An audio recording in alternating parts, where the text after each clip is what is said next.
بسم اللہ الرحمن الرحیم۔ السلام علیکم۔ ایک دفعہ ایک بادشاہ اپنی ماں کے ساتھ جوا کھیلنے لگا۔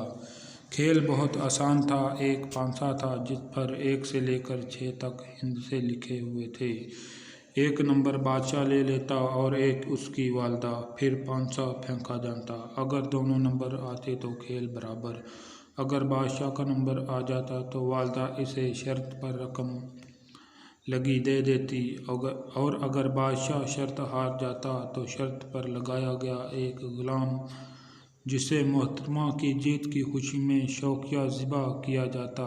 اس طرح کئی غلام بے موت مارے جاتے۔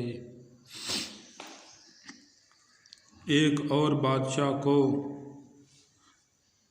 نہ جانے کیا سوجی کہ اس نے تیر اندازی کی مشق کے دوران مشق کی جگہ ایک لڑکے کو کھڑا کر دیا اور اس کے باپ کے سامنے اس کا نشانہ لے کر اس کو مار دیا، اور اس کا باپ بادشاہ کے قدم چوم کر اس کی نشانہ بازی کی داد دیتا، زبردست مارتا ہے اور رونے بھی نہیں دیتا۔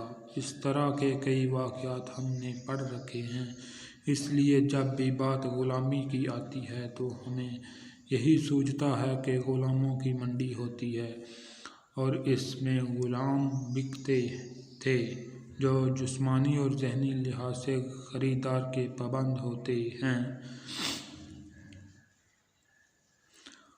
خاندان غلاماں نے حکمرانی بھی کی، مگر اب سلاطین کا دور نہیں رہا اور اس کے ساتھ ہی غلامی بھی ختم ہو گئی۔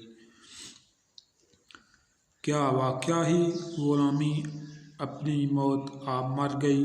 میرا خیال ہے کہ انسانوں کے سیاسی، معاشی، ثقافتی، تمدنی تغیر کے ساتھ غلامی نے بھی اپنی ہیبت بدل لی۔